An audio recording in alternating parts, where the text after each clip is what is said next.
नमस्कार। पुण्य श्लोक भाई शो में हमने देखा कि युवराज खंडेराव के ऊपर पाटिल कैलाश पाटिल व्यापारी जो है चिल्ला रहा होता और कहता है मैं अपना समर्थन और सहयोग वापस ले लूंगा यदि मेरे ऊपर आप आरोप लगाएंगे तो, और मेरे ऊपर जांच की बात करेंगे। वो युवराज से कहता है कि इसमें उसके परिवार की बहुत बदनामी होगी यदि देवीले ने जांच कार्य को आरंभ किया तो।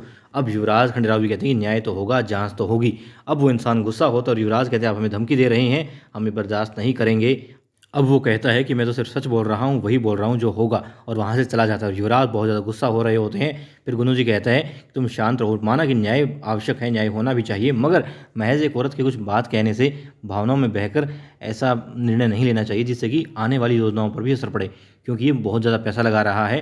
ठीक है, इसको अनसुना कर दो, मगर आने वाली योजनाएं देखो, इस योजना से बहुत सारी योजनाएं आएंगी, बहुत नाम होगा तुम्हारा, बहुत ज़्यादा इस वजह से, इस इंसान की वजह से, इसके दोस्तों जैसे हम लोग काम कर सकते हैं, माला विस्तार कर सकते हैं। अब युवराज खंडेराव थोड़े शांत हो जाते हैं और देवी अहिल्या पहुंच जाती है मल्हार राव सूबेदार जी के पास में अपनी व्यथा लेकर के।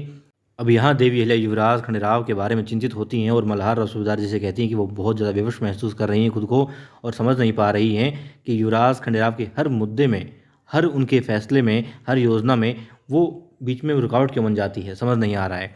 अब युवराज कुछ भी योजना लेकर के आते हैं, माला विस्तार चाहते हैं, जो कि बिल्कुल उचित है, लेकिन जो रेणुका का मुद्दा है वो भी बहुत ज़रूरी है, और मैं हमेशा कुछ ना कुछ ऐसा कर देती हूँ जिससे युवराज को मतलब कि दुखी होना पड़ता है, अपनी जो योजना है उसको वापस खींचना पड़ता है, और मैं ऐसा कतई नहीं चाहती। अब सूबेदार जी कहते हैं कि ये तो मतलब नियति है, क्या कर सकते हैं। देवी कहती है मगर इससे मैं, तब वो कहते हैं कि हाँ, इससे तुम्हारा बहुत ज़्यादा नुकसान हुआ है, बहुत चीज़ें तुमने खोई हैं, मैं जानता हूँ, मगर एक राजा को, एक भावी राजा को भी ये चीज़ें करनी पड़ती है, प्रजा का हित देखते हुए सब हित को छोड़ना पड़ता है, और आपसी मनमुटाव बहुत बार होते हैं, मैं देख रहा हूँ, तुम्हारे रिश्ते में भी हो रहे हैं, मगर चिंता मत करो, तुम्हारा रिश्ता भी हीरे की तरह निखर जाएगा, चमक जाएगा। मतलब तप रहा है अभी अग्नि में, मैं जानता हूँ, मगर यहाँ से जो निकलेगा ना, तो बहुत ज़्यादा मजबूत होकर के निकलेगा। ये चुनौती सिर्फ ये नहीं है कि तुम अपनी योजना लेकर के आई हो, वो अपनी योजना लेकर के आए हैं, बल्कि चुनौती है, परीक्षा है तुम्हारे रिश्ते की, और इसमें मैं जानता हूँ निखर करके आएगा, बहुत ज़्यादा चमक लेकर के आएगा। अब देवी अहिल्या को थोड़ा उत्साह मिलता है, थोड़ा तसल्ली मिलती है, और वो जाना चाहती है कि ठीक है बाबा साहब, मैं रेणुका के घर जाती हूँ। अब वापस मुड़ती है और फिर कहती है कि उसे न्याय तो मिल जाएगा ना। अब वो कहते हैं जब तुमने कहा कि युवराज ने कहा है वो तुम्हारा साथ देगा, तो यकीनन देगा, चिंता मत करो। और ये व्यथा सिर्फ उस एक रेणुका की नहीं है, हमारा समाज ही ऐसा है, बहुत सारी चीज़ें ऐसी हैं, और हमें भी पता है कुछ चीज़ें तुमने बदली है, जैसे हमने तुम्हें पढ़ाई का मौका दिया, कुछ तुम्हें देख करके, कुछ बहुत चंद है, मगर लड़कियों ने पढ़ाई की कीमत को समझा और पढ़ना आरंभ भी किया, और तुमने रेणु की शादी करवाई। ठीक है, अब बहुत सारी महिलाओं के लिए तुमने कारखाने खोले, मगर कुछ जो है घर से बाहर आकर के काम कर रही हैं। लेकिन जो विधवा और निसंतान स्त्रियों की हालत है वो बहुत ही दयनीय है हमारे यहाँ पर। और तुमने जैसा बताया कि क्यों देवीले कहती है कि उसे मायके वाले भी नहीं है, तो यदि मायके वाले होते और संतान होती उस महिला की, तो वो उसकी पालन पोषण करते, उसकी देखरेख करते, और बाद में जो संपत्ति है उस महिला की, जो पति की संपत्ति थी, वो उसकी संतान को मिल जाती, सुख से वो महिला रह पाती। मगर ऐसा नहीं है, तो बहुत ही ज़्यादा जो है दयनीय उसकी स्थिति है, वो समझते हैं। मगर वो कहते हैं देवी से कि तुम्हें मौका मिल रहा है एक नया बदलाव लाने का, नई अलग जगाने का। अब देवी अहिल्या वहाँ से चली जाती है रेणुका के घर, उसे वहाँ से लेकर के आने के लिए, और रेणुका के देवर भी वहाँ पर पहुँच जाते हैं उन खुद के घर में। देखते हैं कि आज तो कोड़े बरसाऊंगा उसके ऊपर, भाभी के ऊपर मेरी शिकायत करती है। फिर उसकी पत्नी रोकती है, कहती है कि बाहर बहुत सारे लोग हैं जो आज नए दिखाई दे रहे हैं और आसपास ही घूम रहे हैं, हमारे घर की तरफ नज़र है। तो वो कहते हैं हाँ, ये तो फिर हो सकता है छोटी रानी ने पहरेदार बिठा रखे हों। योजना बनाता है, योजना क्या होती है, योजना पालकी जाती है घर से बाहर।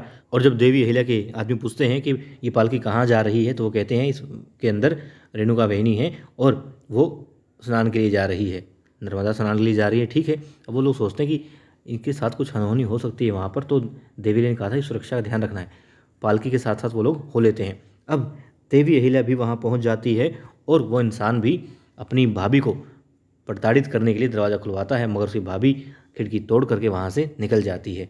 और जब देखता है कि वहाँ नहीं है, तो अपने आदमियों को कहता है ढूंढो उसे, जिंदा या मुर्दा बस पकड़ कर लेके आओ उसको। अब देवी अहिल्या उस कैलाश के घर को खटखटाती है, तो वहाँ पर दरवाज़ा खुलता है और देवी अहिल्या पूछती है कि रेणुका कहाँ है, उससे बात करवाओ। तो वो कहते हैं छोटी रानी आप यहाँ पर आई, उससे मिलने के लिए, लेकिन वो यहाँ पर नहीं है।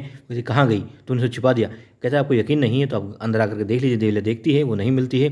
फिर कहती है कि यकीनन तुमने उसे कहीं छुपा दिया है। वो कहता है मुझे नहीं पता वो कहाँ गई है। वो कहती है कि वो दरबार भी नहीं आई, घर पे भी नहीं, तो कहाँ गई। वो कहता है यकीनन क्योंकि उसने आपसे झूठ बोला था, इसलिए अब शर्म आ रही होगी और भाग गई है यहाँ से, कुछ कहने को तो उसके पास था नहीं।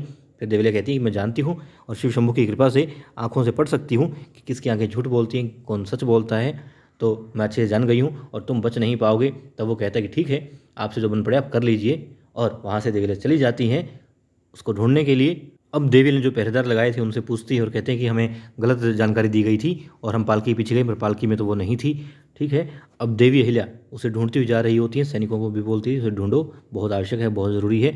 और वो महिला भी छिपती छिपाती कहीं ना कहीं दौड़ती जाती है दरबार पहुंचने के लिए, किसी भी हालत में देवी से मिलने के लिए। और पाटिल भी, उसका देवर भी उसे ढूंढ रहा होता है। वो बग्गियों में छुप जाती है और वो लोग हर जगह से ढूंढ रहे होते हैं, जहाँ भी संभावना थी बड़ी बेरहमी से उसे घायल भी करने की कोशिश करते हैं, मगर उन्हें मालूम नहीं होता कि वहाँ पर वो छिपी हुई है। और वो भी एक शब्द मुंह से नहीं निकालती, मगर हाथ से लड़खड़ाती भागती रहती है। और फिर देखती है पालकी होती है, पालकी में देवी अहिल्या होती है, पीछे चिल्लाती है, देवी ले आगे निकल जाती है और दूसरी पालकी के पास पहुँच जाती है। पालकी में कौन होता है, वहाँ से फिर निकल करके आता है, जी हाँ, उसी महिला का देवर।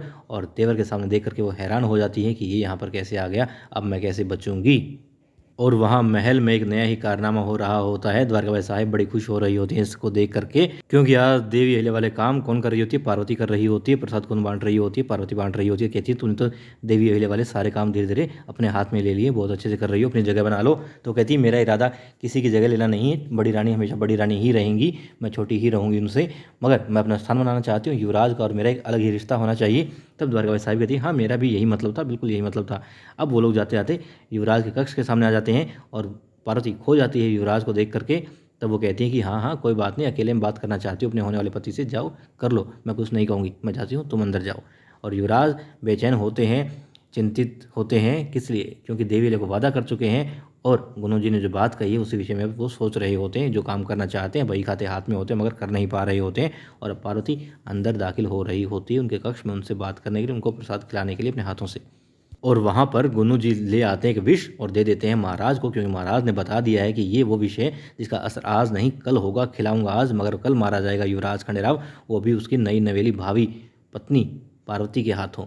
उसे पता ही नहीं वो क्या बनवा रही है और क्या खिला रही है, और मैं आराम से बच करके यहाँ से निकल जाऊँगा। तब गुनु जी कहते हैं बहुत अच्छे, बहुत चालाक हो तुम, बहुत समझदार हो। और यहाँ पर बड़ा खुश हो रहा होता है ये गद्दार गुनु जी।